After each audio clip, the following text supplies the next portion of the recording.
everybody, welcome back to my channel. My name is Victoria Montefusco and I'm a lover of all things when it comes to makeup, fragrance, and beauty.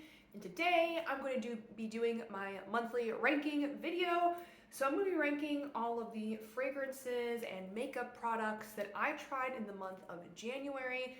When I'm filming this, it is, I believe, January 30th, so we're almost at the end of the month, and I have nothing new that I'm going to be trying either today or tomorrow. So it is the perfect time to film this video. I have 15 total products slash categories of products. So if you are interested in hearing how I ranked all these products that I've tried, and I believe I've filmed with every single one of them, then please keep on watching. All right, so category number one, product number one, whatever you want to say, I have these fragrance samples that you probably can't really see. They're in my hands. So these are fragrance samples from the brand Kiss Perfumes. I ordered a whole bunch of these little tiny samples from them. These ones plus one other one, ta-da, were the ones I tried on my skin. And basically, the one other one I love and I'm gonna buy a full-size bottle of. But these just didn't work for various reasons. Some of these just didn't last very long on the skin. Some of these turned into more of an artificially kind of powdery florally kind of smell that I just didn't like. And then some of the chocolate notes in here were just not my thing at all. So for that reason, these 6 fragrances, which are Praline au Caramel, Dolce Brûlée, Frangipani al Pistachio, Pesce al Yuzu, Mandorlo, Cioccolato, and Macarons, these 6 were just really not for me, so I ranked them last because I'm not going to wear them. I'm going to pass these samples along, and I'm definitely not going to buy a full-size bottle of any of these. So those are the only products I didn't like this month. Let's move on to a fragrance I do like, but I don't necessarily think is necessary in my collection, but I am going to keep it, and this is my decant of Tiziana Terenzi Cassiopeia. I received this from my Royalty Scents fragrance subscription that I pay for every month, and to me, this scent is very similar to Kirke from Tiziana Terenzi, except that Kirke has more of a lychee, watermelon-y almost kind of note, but it is still, very fruity, shampoo-y, clean smelling, and this one is fruity, shampoo-y, clean smelling, but it doesn't have that sharp lycheeness to it. But they are very similar vibes. I do feel like both of them are very easy grab and goes. They are kind of a basic scent profile. You can get fruity, shampoo-y scents for a lot less than what these retail for, full-size bottle, But I do like them. I am going to keep them in my collection, but I think if you own Kirke, you don't need Cassiopeia. If you own Cassiopeia, you don't need Kirke. They're very pleasant, easy reaches. I just don't think it's worth the price. And I found this to be very similar to Kirke, which I also own a decant of in my collection. So yeah, that's why this is ranked number 14. So number 13, a product that I cannot find currently. I'm sure it's in one of my purses, so I'll pop up a picture. But this is the Chanel lip balm that I tried this month. It's fine. It's nothing extraordinary. I personally prefer the Chanel Rouge Coco Bloom formula much more than the balm formula, the lip balm formula. You can definitely build up the color on this lip balm. It's a really pretty pink. I've tried this and used this in a Chanel video that I just posted last week, but it's not my favorite formula. It's not the most moisturizing. To be honest, I find the Rouge Coco Blooms to be more moisturizing, oddly enough, even though that's not technically a lip balm. So it's a good product. I wouldn't buy anymore. I don't think it's worth the high Chanel price tag. They're not extraordinary, they're just fine. So let's get into some makeup. At number 12, I want to talk about the Pat McGrath Labs and Bridgerton eyeshadow palette collab. This is called Mothership Diamond of the First Water. This is a really pretty palette. In case you were unaware, this is what it looks like. The thing is about these Pat McGrath palettes, I love Bridgerton. I, really liked the embossings on here. I thought this blue was really stunning. That's why I bought it. I mostly bought it because it was Bridgerton themed.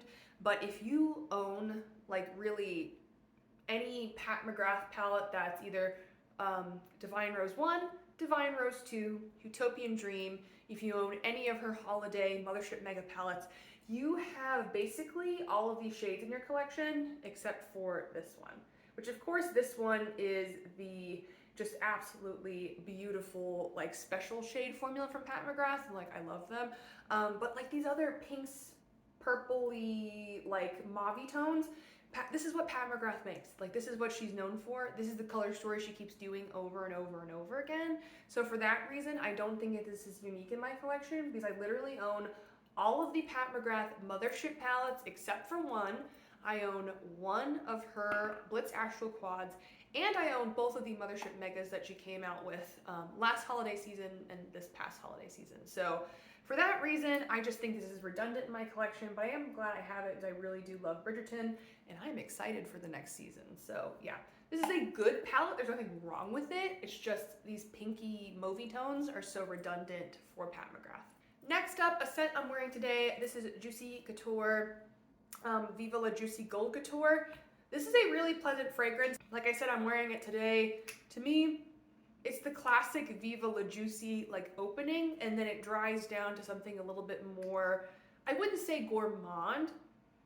I would say a little bit something more like vanilla and yeah, just like vanilla and interesting. Well, not really interesting, just vanilla. Like, I don't know if I can really describe this scent super well. If you like the original Viva La Juicy, but you just think it's overdone, overplayed, it reminds you too much of like a decade ago, and you want something that has remnants of that, but it's a bit more vanilla focused, I think this would be a really good one for you. It's not expensive at all. This is a designer fragrance. I think the bottle's kind of cool. I know some people hate it, but I like it. Does this have the longest lasting power? No. Is this the most sophisticated scent? No. But I think this is a really easy reach for really any time of the year. It's not so vanilla, and it's definitely not gourmand. So it doesn't give me like spring, like this doesn't give me like super winter heavy vibes. This is not heavy. It's not super gourmand. It's not so sweet that it's like so wintry. But this is definitely not like fresh summer, you know? I feel like it can work really any time of the year. It's a good fragrance. I enjoy it. I'm glad I have it in my collection. So yeah, it's nothing like super special, which is why it's ranked where it is, but I do really enjoy it, and I'm glad I have it in my collection. So number 11 is Viva La Juicy Gold Couture. So number 10 is the blush I'm wearing today, actually, and this is from Chanel, and this is their number 1 Day Chanel Lip and Cheek Balm. This is in the shade number 2, Healthy Pink. So this is just a cream blush. That's really what I use it for, and it's in a like dusty pink kind of shade. Is this shade incredibly unique? No. Is this cream blush the best cream blush I've ever tried in my life? I would say no. I think it's a really, really good cream blush, but you know, there are formulas out there that are as good as this, that are, you know, less expensive than this. And there are also colors that are very similar to this that are out there as well in this kind of formula. So I don't think it's super unique, but I just apply this with my fingers, dab it onto my cheeks. That is it. It blends very easily. It stays on the cheeks for a good period of time. I don't find it pulling up my foundation or doing anything weird. I think it's a solid product, but I'm ranking it at number 10 just because it's a little bit expensive for what it is. I know it's Chanel, and I know this is supposed to have like skincare benefits. We'll see about that. And you know, it's just not like the most exciting makeup product in the world. So I think this is solid. I'm glad I have it. I'm glad I tried it. And I'm glad Chanel expanded into cream blushes that are not just like that stick formula that I haven't heard the best things about. But yeah, it's a solid product, but it's not like super exciting or super innovating, groundbreaking, nothing like that. So yeah, this is a really, really good cream blush formula if you do want to try it.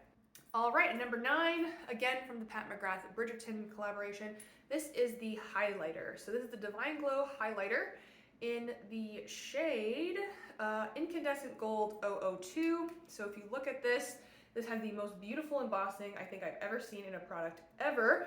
And it's just a really beautiful champagne gold shade. This is a wonderful champagne gold shade if you are a pale person like me.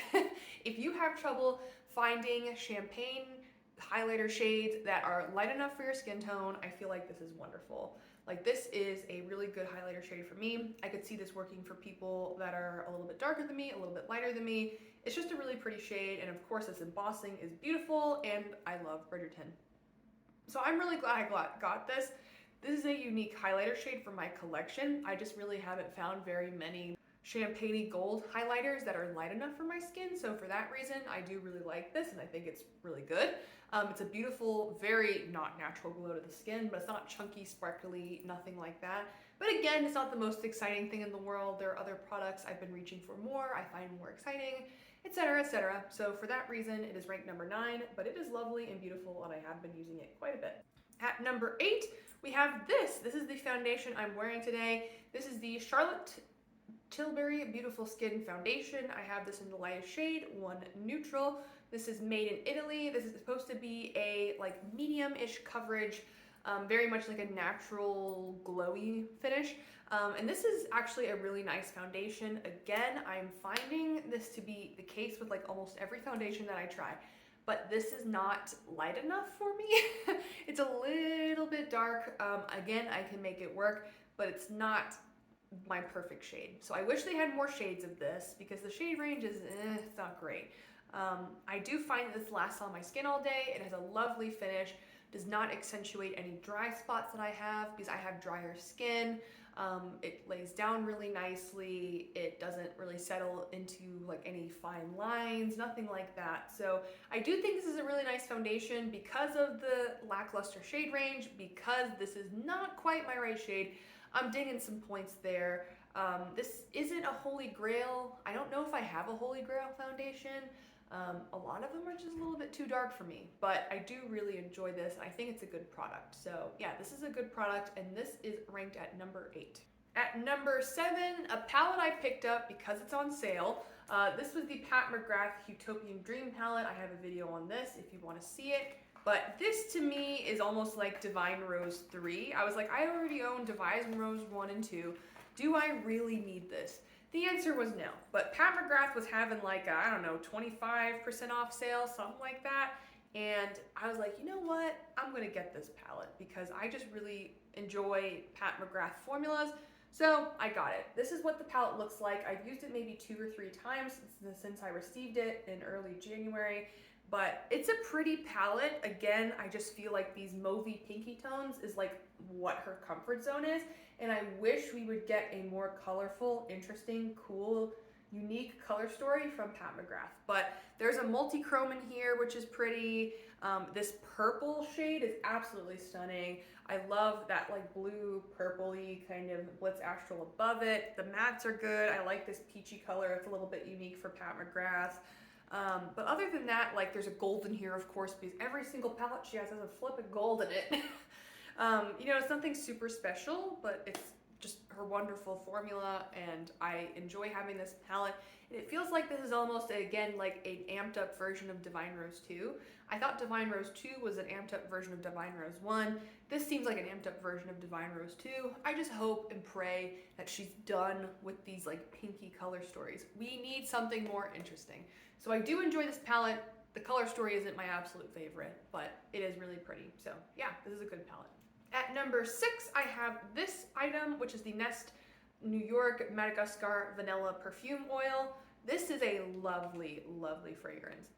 This to me is a just wonderful coconut vanilla kind of fragrance. It's like coconut flakes and vanilla bean just in a perfume. So this is lovely. Because of that coconut vibe, I find that this would work really, really well for spring and summer. And I also think it works for fall and winter. Also, I know a lot of people like using perfume oils as like a layer, like a base layer, so they can layer other fragrances on top of it to like give more of a vanilla coconutty vibe, for example, to a fragrance they like. So I haven't really done that yet, but I could see myself definitely using that for this purpose. This is a roller ball. I bought this from Sephora. And yeah, it's just a really beautiful smelling vanilla coconut fragrance. The one thing I have to ding it for is that it doesn't really last on my skin very long. I have used other perfume oils, like from indie brands, for example, like Alchemic Muse, which I'll be talking about them later. And those last flippin' forever on my skin. This does not last forever. Maybe I get 4 hours out of this and then I feel like I have to reapply it. So for that reason, I ding it a little bit for that, but it's a lovely, lovely scent, and it's really easily accessible because you can just go into your local Sephora, give it a sniff test, and see if you like it. So this is a really lovely fragrance. If you like vanilla and coconut, I think you're gonna like this. Speaking of perfume oils, at number 5, I have Alchemic Muse, and this is the Pumpkin Bourbon fragrance. So I decanted the full size, like little dabber bottles I got into sprays, because personally I prefer sprays over dabbers. And this is literally just pumpkin bread in a fragrance. It smells amazing, so gourmand, so beautiful, perfect for the fall and winter time. If you want to smell like pumpkin bread, this is the fragrance for you. It is really, really lovely. And I bought these little decanter like bottle spray things on Amazon. They were pretty cheap. And yeah, it's wonderful. It smells like pumpkin bread. What more could you want? That's really all I have to say, and these scents last forever, so I love this one. At number 4, this was my fragrance of the day yesterday. This is also from Alchemic Muse, and this is their Cinnamon Baklava fragrance. This to me smells like a cinnamon roll. Oh, who doesn't want to smell like a cinnamon roll? It smells like Cinnabon to me. This is lovely, absolutely lovely. Again, because it's so edible, foodie, and gourmand, I would lean more towards wearing this in the fall and the winter time. But hey, if you want to smell like a cinnamon roll in the spring and the summer, more power to you. I might want to as well. And again, I did decant the perfume oil into a sprayer just because I prefer spraying my fragrances, not dabbing or rolling on. But yeah, this is absolutely lovely. I love this. At number 3, I want to talk about this palette from Huda Beauty. This is the Rose Quartz palette. Again, I have a video using this on my channel if you want to see it. But this is just a really pretty neutral, sort of mauvey, rosy kind of palette. So this palette I think is really beautiful. The shimmers are absolutely stunning. The mattes are really good. The only shade I don't like is this Love Stone shade. It's like one of her weird balmy, pimply looking kind of shades. To me, it doesn't really do anything, and it's very sticky, and it creases like crazy on my eyes. So for that reason, I don't like that shade, and that kind of dings it a little bit.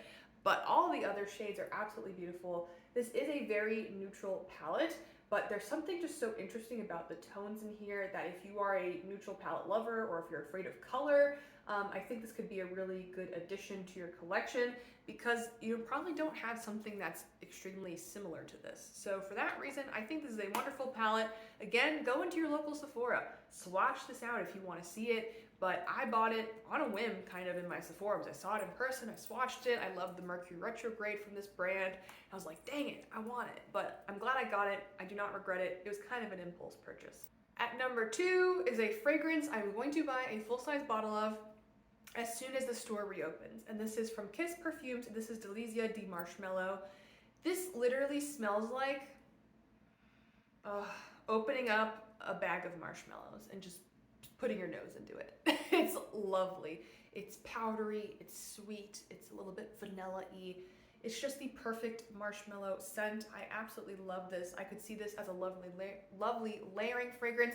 I could see someone wearing this, of course, in the fall and the winter time, where those sweet gourmands are like really popular, but also in the spring and the summer, because it's just so light and airy and fluffy that I don't think it's going to get cloying. So for that reason, this is lovely. I highly recommend this fragrance.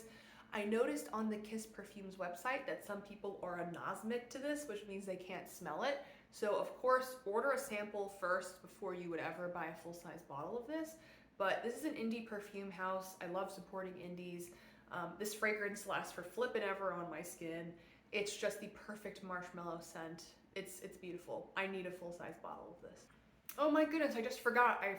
I forgot to talk about a palette of mine. So, whoops, the numbers are wrong. But this palette, I would say, is my second favorite. So I guess that Kiss fragrance is my third favorite. So this is my second favorite. And this is from NARS Cosmetics, and this is called the Climax palette. So this was limited edition for holiday. It comes in like this red packaging, and this is what it looks like. I don't believe you can get this anymore. This is just the perfect grungy neutral palette. I'd never tried NARS eyeshadows before. I don't know why, but dang, I really like this formula. I think it's really pretty. It's a neutral palette with a twist. It's beautiful. I've been reaching for it a ton.